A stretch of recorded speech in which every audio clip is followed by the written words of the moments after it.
board. Another rook pawn endgame, but Alireza Firouzja with an extra pawn, and the B pawn, I don't see a way for white to actually stop that one. Looks like one-way traffic. Look at the white king. We talked about active pieces in the endgame. White's king on the side looks super safe, but what's the point of a safe king in an endgame? You need to be doing something active, and the king's not participating. It's simply 3 versus 1. Black's king, black's b pawn that's just started pushing, and the black rook will overpower the enemy rook here. White can hold this up temporarily, but there we go. Black and bully with the idea of rook trades. Looks like endgame 101, elementary stuff. 9 seconds for Nodirbek. Yeah, I think this is over. I mean, the basic rule, I mean, I say I don't really like endings, but I actually do.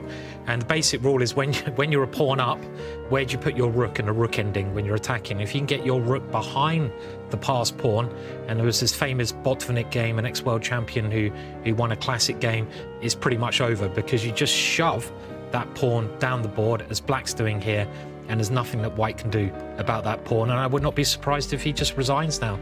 So that's it. Get your rook behind the pawn, second best next to the pawn, and last best is in front of the pawn. That's the rule you want to stick to when you are using that extra pawn in the rook and pawn ending. Yeah, and look at the way he's doing it. He's used his rook, he's used his king.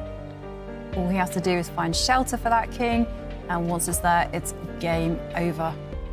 He's made it look really easy. Put the rook behind the pawn, and probably it's time for Nodirbek with just 1 second on the clock. Is he going to throw in the towel? He does give a check, but the black king just hides on e1. No more checks. The b pawn is coming up on the board and makes us move with just 1 second on the clock.